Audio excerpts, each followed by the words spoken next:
안녕하세요. 오늘 여러분과 함께 깊이 살펴볼 흥미로운 변화의 중심에는 바로 AI가 있습니다. 특히 기계 설계 분야에서 AI가 어떻게, 단순한 도구를 넘어서 중요한 협력자로 부상하고 있는지 저희가 AI 기계 설계 실무 활용 가이드라는 자료에서 발췌한 내용을 바탕으로 한번 탐구해 보겠습니다. 오늘의 저희 미션은 명확합니다.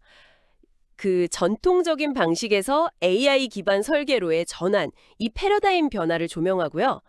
AI가 현장의 엔지니어들에게 구체적으로 어떤 도움을 주고 있는지, 그리고 이 변화가 궁극적으로 무엇을 의미하는지 함께 파악해보는 것입니다. 자, 그럼 본격적으로 시작해볼까요? 네, 좋습니다.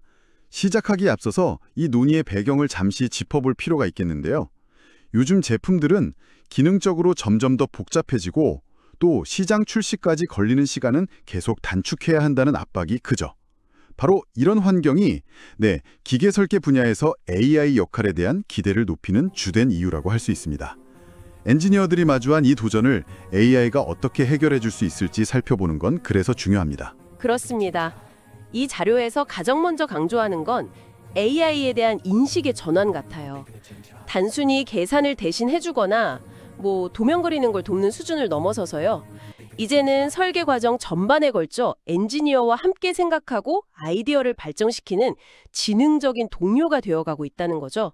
이건 마치 숙련된 선배 엔지니어나 컨설턴트가 옆에 있는 것과 비슷하다고 할까요? 네, 상당히 적절한 비유 같습니다. 구체적으로 AI가 엔지니어의 어떤 능력을 증강시키는지 보면요. 우선 정보 접근 방식의 혁신을 가져옵니다. 그 산더미 같은 기술 문서, 표준 규격, 또 과거 프로젝트 데이터 속에서 필요한 정보를 순식간에 찾아주고요. 핵심만 딱 요약해주죠. 그거 정말 시간 절약되겠네요. 그렇죠. 또 복잡한 문제 해결 능력을 키워줍니다. 수많은 변수와 제약 조건을 동시에 고려해야 하는 설계 문제에서 AI는 다양한 대안을 탐색하고 최적의 경로를 찾는 데에 도움을 줄 수 있습니다. 여러 가능성을 열어주는 거군요. 네. 기본적인 계산 오류를 잡아내거나 잠재적인 설계 결함을 미리 알려주면서 정확성을 높이는 역할도 빼놓을 수 없고요. 그리고 여기서 정말 흥미로운 지점인데 창의적인 발상을 자극한다는 겁니다. 창의성이요? 네. 엔지니어가 미처 생각지 못한 새로운 구조나 메커니즘 혹은 문제 해결 방식을 제안하면서 고정관념을 깨트리도록 돕는 거죠.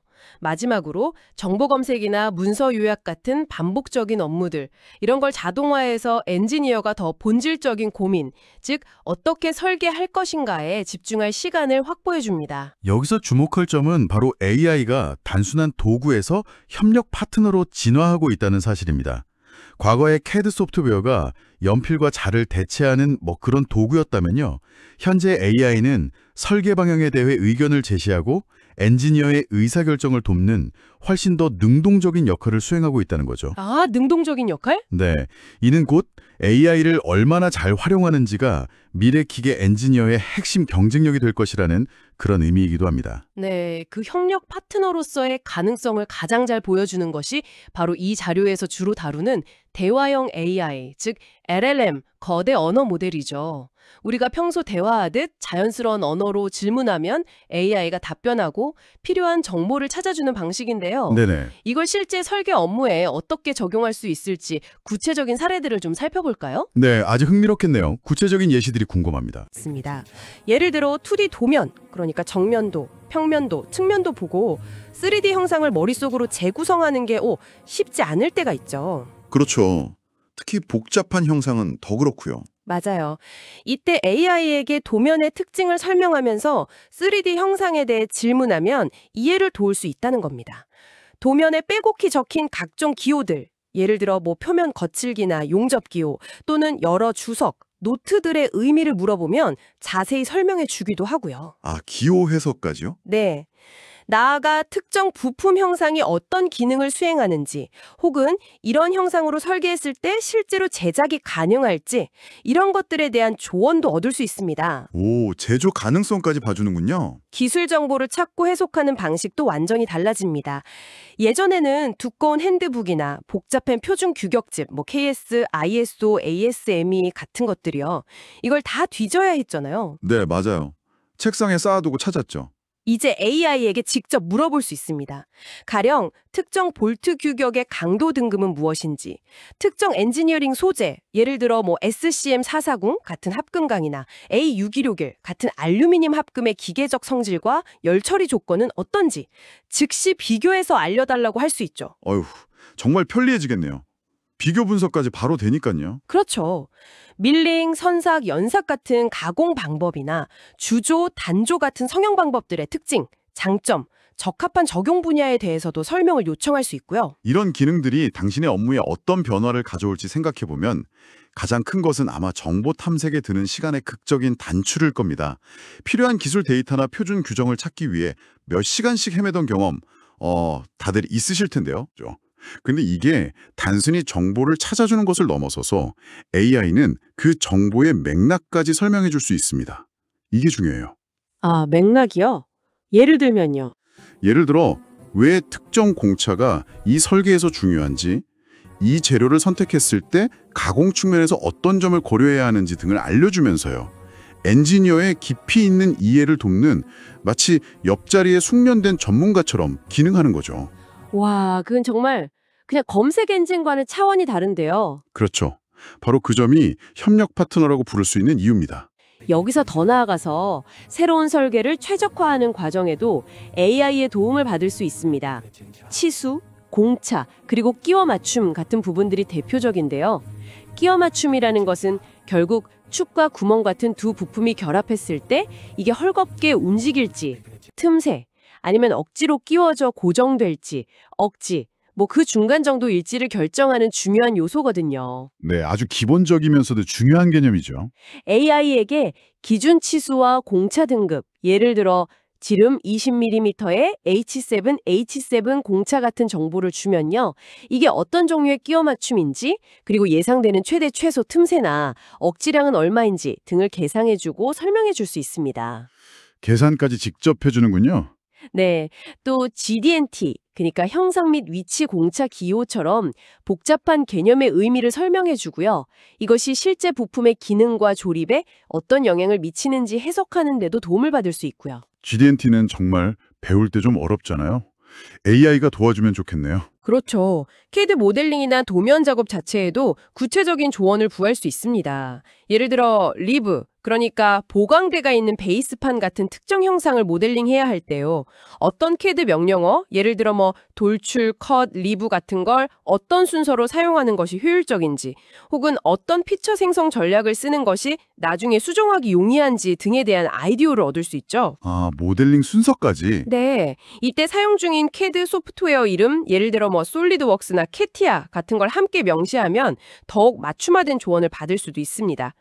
여러 부품을 조립하는 어셈블리 작업에서는 어떤 순서로 메이트나 구속 조건을 적용하는 것이 좋은지, 혹은 볼트나 너트 같은 표준 부품 라이브러리를 어떻게 효율적으로 활용할 수 있는지, 표준 도면 양식은 어떻게 구성해야 하는지에 대한 정보도 얻을 수 있고요. 정말 다방면이네요. 거의 설계 전반에 걸쳐서 도움을 받을 수 있겠어요? 네, 그렇습니다. 새로운 아이디어를 얻거나 문제 해결의 실마리를 찾을 때도 AI는 유용한 파트너가 될 수 있습니다.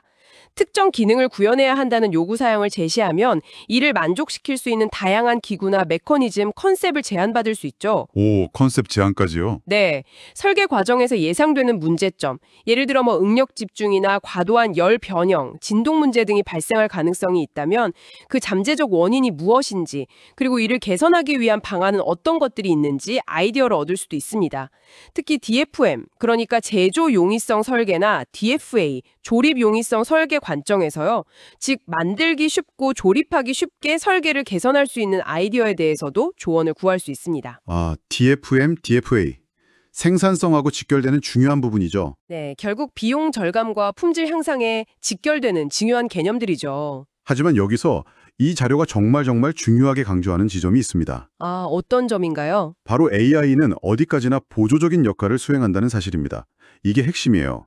AI가 아무리 그럴듯한 정보와 분석 결과를 제공하더라도 최종적인 설계 결정과 그 결과에 대한 책임은 전적으로 엔지니어 본인에게 있다는 것을 절대 잊어서는 안 됩니다. 네, 그건 정말 명심해야 할 부분이네요. AI가 내놓은 답변은 유용한 참고 자료가 될 수 있지만 반드시 비판적인 시각으로 검토해야 하고요. 자신의 전문 지식과 경험, 그리고 공학적 직과를 통해서 그 타당성을 검증해야 합니다. 바로 이 지점에서 중요한 질문이 생기죠. AI가 제공하는 정보의 신뢰성을 어떻게 담보할 것인가? 그렇죠. 틀린 정보를 줄 수도 있으니까요. 네, LLM 같은 AI는 때때로 틀리거나 오래된 정보를 기반으로 하거나 심지어는 완전히 잘못된 정보를 생성할 수도 있습니다. 환각 현상, 할루시네이션이라고도 하죠. 아, 그 환각 현상이요. 따라서 엔지니어는 AI의 답변을 맹신해서는 절대 안 되고요.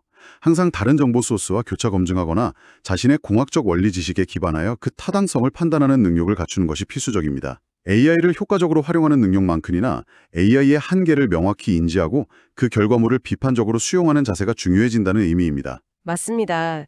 그래서 이 AI 기계 설계 실무 활용 가이드라는 자료의 궁극적인 목표가 바로 거기에 있는 것 같아요.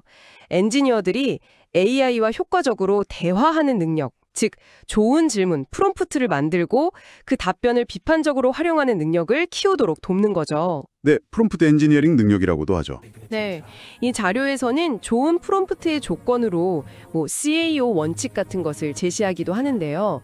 간단히 말해 AI에게 충분한 맥락을 제공하고 원하는 작업을 명확히 지시하며 기대하는 결과물의 형태를 구체적으로 명시해야 한다는 원칙입니다. 아, CAO. 기억해두면 좋겠네요. 네. 결국 이런 능력을 통해서 AI를 단순 검색 엔진이 아니라 실제 설계 프로세스에 깊숙이 통합된 파트너로 만들고요. 이를 통해 업무 효율과 설계 품질을 동시에 끌어올리는 것. 이것을 목표로 삼고 있는 겁니다. 네, 중요한 점은 이 자료가 이론적인 설명에만 머무르지 않는다는 것입니다.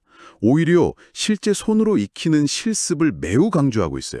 아, 실습 중심이군요. 네, 다양한 상황에 맞는 프롬프트 레시피, 예시들을 제공하고요.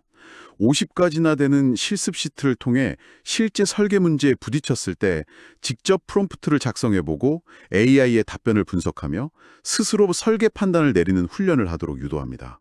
더 나아가 여러 설계 단계에 걸쳐 AI를 통합적으로 활용해보는 프로젝트 과제를 제시하고요.